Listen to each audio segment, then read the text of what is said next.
Golf TV, waking up your game.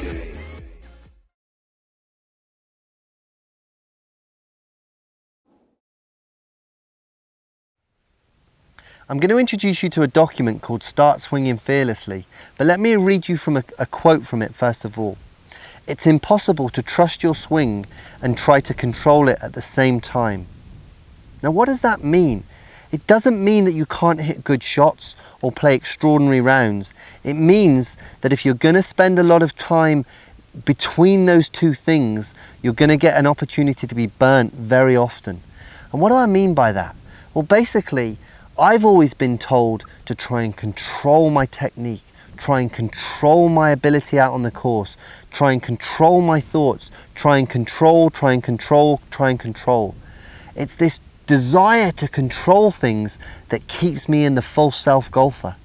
I have to learn not to give up control, to forget control even exists. If I can get more into this idea of trusting, if I can get more into this idea of letting go, now something new is starting to happen to me. So I'm keeping this message very short. Stop trying to control your swing and begin trusting your swing, irrespective of the result. And you're going to begin to see something very different start to happen. I've been lucky enough to surround myself with some phenomenal minds, people much smarter than I am, that are able to show me different things. But what I don't do, I don't try to learn from just one person. I'm always interested in different ways to think, and then I can collate and integrate this information so I can sit here and share some of this stuff with you. And something that I've been working on recently is what's called fear technology. Fear technology is as simple as this. We find things that currently make us fearful and we go into them. And we go in and we realize that these situations aren't half as fearful as we first thought. We find ways to be able to experience things that in the past have made us fearful. And we go into these situations and we see whether or not we can learn about ourselves. Now, from a golf point of view, why don't you get a car, drive out onto the golf course and find half a dozen shots that in the past have made you very fearful? And just go into those situations. Put yourself in that situation. Don't expect anything. Don't expect to be suddenly amazing in them or to hit great results. Just go into them with a very open heart, go into them with a very open mind, and just see what happens. And the more you begin to put yourself in these fearful positions, or perceived fearful, you'll begin to realize they don't have the power, they don't have this persuasive ability over you, they don't have this ultimate control that you thought they had. And when you begin to see this, you begin to break free. And you also begin to recognize that fear is basically built within you. Fearful situations crop up because you've made a decision that they're going to be potentially harmful, potentially hazardous to your situation. And the more you come away from this idea of thinking, the more you've got an opportunity to come into a fearful situation that you thought in the past and not have that. And that begins to break you free. It begins to give you a situation where you're no longer basically bogged down, overtaken by this cage of fear. The other thing that I want to tell you is the more you put yourself in these fearful positions, the more you begin to free yourself. And so it's your choice. Are you going to basically stay in this locked in fear, stay in this very small limited space? Or are you going to take a chance? Are you going to step outside your comfort zone and see that your limitations can go far beyond what you currently experience?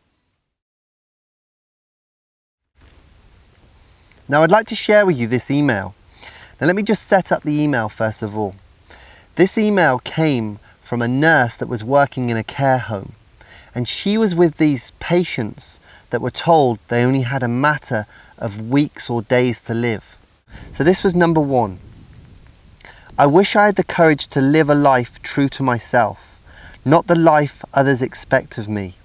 This was the most common regret of all. When people realized that their life was almost over and they looked back clearly on it, it was easy to see how many dreams had gone unfulfilled. Most people had not honored even half of their dreams.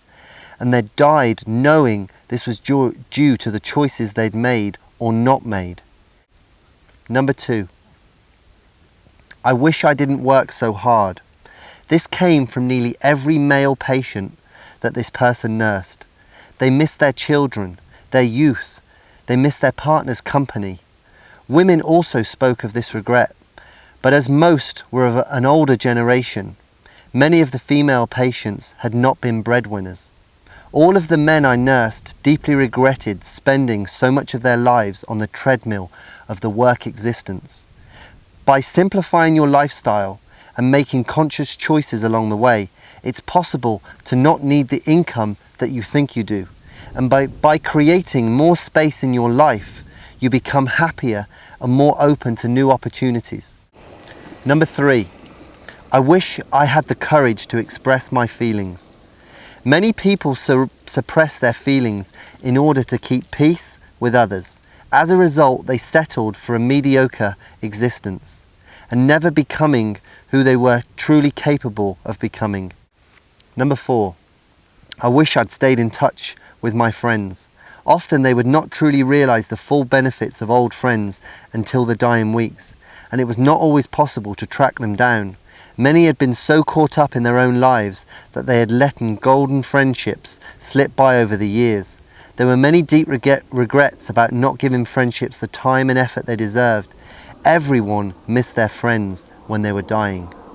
And number 5, I wish that I'd let myself be happier. This is a surprisingly common one. Many didn't realize until the end that happiness is a choice. They'd stayed stuck in old patterns and habits. The so-called comfort of familiarity overflowed into their emotions as well as their physical lives.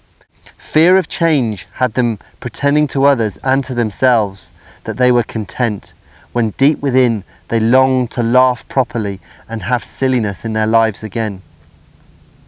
When you're on your deathbed, what others think of you is a long way from your mind. How wonderful it is to be able to let go and smile again long before you're dying. Life is a choice. It's your life. Choose consciously, choose wisely, choose honestly, choose happiness. Now, the reason I shared this email with you is because there's some fantastic points in there that obviously relate to our lives, but relate to golf as well. As I've mentioned, yes, golf runs a really close parallel to life, but some of the key factors that I think are so important in here is fear of change had them pretending to others. And this fear is so rife within golf. What other people think of you, what other people think of you when you go out there to play the game is dramatically affecting what you are able to go out there and accomplish, the freedom that you're able to go and experience. I wish I'd had the courage to express my feelings. This again is so interesting when you get out on the golf course. You're so bogged down by all this pressure, all these different thoughts coming to you that you can't let go. So think back, listen to this email 1 or 2 times. I'm not saying this information is for everyone. This email is pretty deep. It's giving you an opportunity to live your life in a different way. But I know how much this affected what I was doing on the golf course and made me realize, why on earth am I so scared over any particular shot? I just need to learn to let go.